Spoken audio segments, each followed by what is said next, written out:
带去读唐诗。登幽州大歌，作者陈思广。前不见故人，后不见来者。念天地之悠悠，独怆然之天。感慨，古早时代幽州大鱼呢，就伫即马北京大兴县就伫三环，是建国时代燕昭王招纳贤士所建造的，别名叫做贤士大鱼。头一句的古人呢，对此古早时代一旦礼贤下士的明君，亲像燕昭王伫礼部乐艺过怀，太师丹伫礼部电工等历史的典故，表示无限的欣赏。即马呢，少年有亲像乐艺等渐渐高的贤士，也拄未着亲像燕昭王这款的明君咯。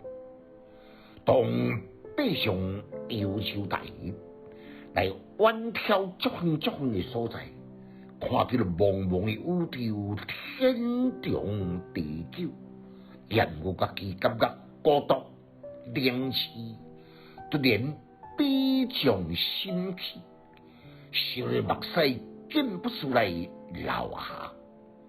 这首诗伫古道的封面内，采取长短参差，这是楚辞体句法，所以呢，伫朗诵的时阵爱特别的注意。顶两句五字有三个停顿，前不见故人，后不见来者。下面两句呢，每句加一字有四个停顿。念天地之悠悠，独怆然之天。前两句比较急促，传达诗人生活方式不平之气。后壁两句呢，拢加一个虚字，起甲个字，加一个停顿的音节，所比较缓慢甲流畅，表现无奈甲个漫长长叹的情景。全篇的前后句法，无共的长短参差不齐，伊音律呢，有悬有低有长有短，互相来变化，更加增强诗篇艺术的感染力。